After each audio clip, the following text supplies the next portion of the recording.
বলতো খেয়ে তো নিলাম, টাকা তো নেই রে। আরে বস চিন্তা করো না, বাকিতে খেয়ে নেব। ডকুমা যদি বাড়াবাড়ি করে না তাহলে ওকে ধরে বেঁধে নেব। এই তোরা তাড়াতাড়ি খেয়ে আমার পেমেন্ট দিয়ে যা। আগে অনেক বাকিতে খেয়েছিস, আজকে সব বিল পেমেন্ট করে যাবি। বাপ মামা আজকে তো টাকা আনতে বলে গেছে, তুমি আজকের বিলটাও খাতায় লিখে রাখো। লিখে রাখবো মানে? এটাকে মামার বাড়ির আবদার। 1500 টাকা হয়েছে, এখনই দিয়ে যা। এই বলতো এখন কি করবি রে? আরে বস তুমি চিন্তা করো না, দেখোই না আমি কি করছি। এই বল্টু আমাকে ছেড়ে দে বলছি। একবার সারা পেলে না, তোদের আমি মজা দেখাবো। কি বললে তুমি? বলতো শিয়াল পণ্ডিতকে ভয় দেখাচ্ছ? তোমার এমন হাল করবো না তুমি সারা জীবন মনে রাখবে। ঠিক আছে, তোর কাছে আমার টাকা চাওয়া ভুল হয়েছে। এই নে তোর সব টাকা আমি মকুব করে দিলাম। তোরা যখনই আসবি তোদের ফ্রিতে খাওয়াবো। এবার তো আমাকে সার। না, আমাকে তো বোকা ভেবেছ? এবার তোমার দোকান খুলে হোম ডেলিভারি ব্যবসা শুরু করব। এই বল্টু আমার দোকানের দিকে হাত দিলে না, তোর হাত আমি ভেঙে গুড়িয়ে দেব। কি এত বড় কথা? দাঁড়াও দেখাচ্ছি মজা।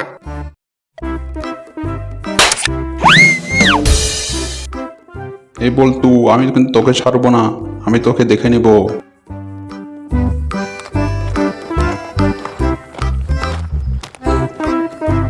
বস আমি যাই, আমার ফুড ডেলিভারি মাইকিংটা করে নেই।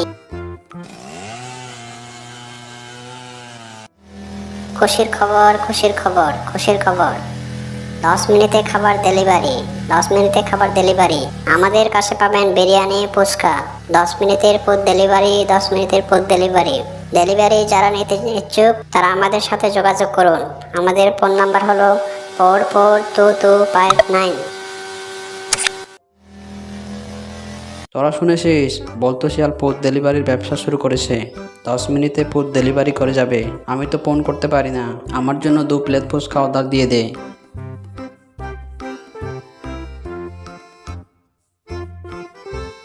শিয়াল পণ্ডিত আমার জন্য 2 প্লেট বিরিয়ানি পাঠিয়ে দিন। আপনারা 10 মিনিট অপেক্ষা করুন, আপনার অর্ডার প্যাকিং করা হচ্ছে। বল্টু 2টা অর্ডার এসেছে, দিয়ে যায়। ওকে বস, আমি এখনই যাচ্ছি।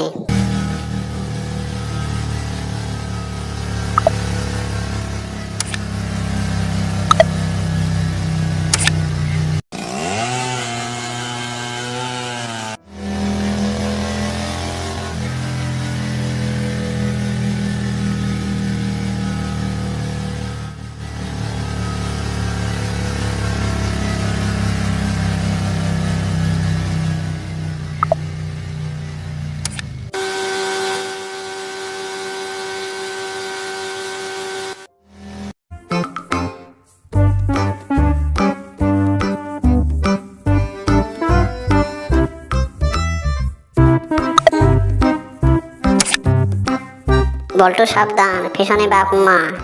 আজ দেখছি আমাদের রক্ষে নেই। বস দাঁড়িয়ে দেখছো কি? পালাও পালাও।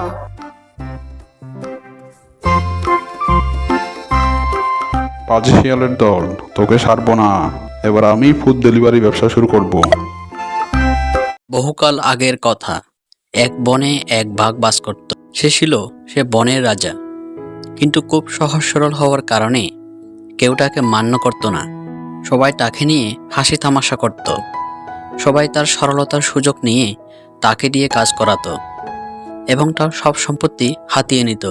এভাবে সবাই তাকে কষ্ট দিত। তাই সে চিন্তা করলো সে আর এই বনে থাকবে না, সে দূরের কোনো বনে চলে যাবে। জঙ্গলবাসীদের অত্যাচার দিনকে দিন বেড়েই চলেছে। আমাকে কেউ রাজা হিসেবে মানতে চায় না, আর আমার সরলতার সুযোগ নিয়েই সবাই কাজ করায় আর অপমান করে। যায় যায়, এখানে আর থাকবো না। অন্তত এদের কাছ থেকে তো রেহাই পাওয়া যাবে। আমি সবার এত উপকার করি, তারপরও তারা আমাকে মান্য করে না, সব সময় অপমান করে আর আমাকে দিয়ে কাজ করায়। যেখানে সম্মানই নেই সেখানে রাজা হয়ে কি লাভ? আমি সবাইকে খুব ভালোবাসি, তাই তাদের অত্যাচার সহ্য করে এখানে ছিলাম। কি রে মামা, কোথায় যাচ্ছ? এই যাচ্ছে আর কি। কিন্তু আমার বাড়ি কি হবে? কাল আমাকে 500 টাকা দিয়ে বাড়িটা মেরামত করতে হবে। বাঘ তখন কোনো কিছু না বলে রওনা দিল। তার মনে অনেক কষ্ট জমা ছিল। সে মনে মনে চিন্তা করে আজ আমি রাজা হওয়া সত্ত্বেও প্রজারা আমাকে মান্য করে না, সরলতার সুযোগ নিয়ে শুধু অপমান করে।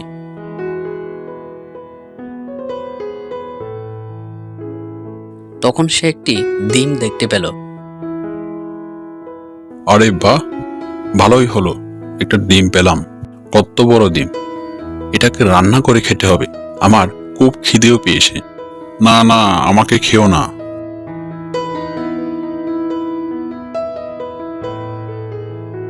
কেউ একজন কথা বলছে মনে হয়। না না, এখানে তো কেউ নেই। আমি ভুল শুনেছি মনে হয়। আমি কথা বলছি বাবা মা।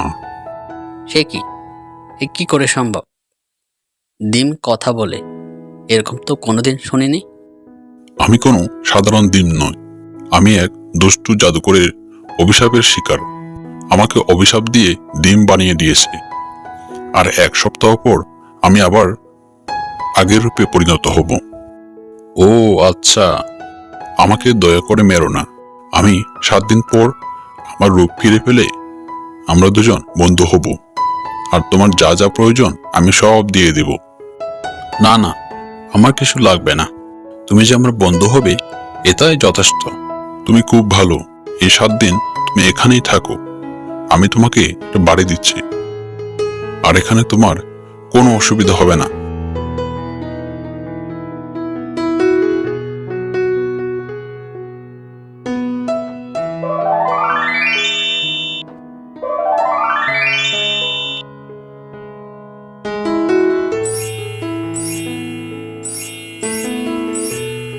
আমার নিজেকে খুব শক্তিশালী ও আত্মবিশ্বাসী মনে হচ্ছে।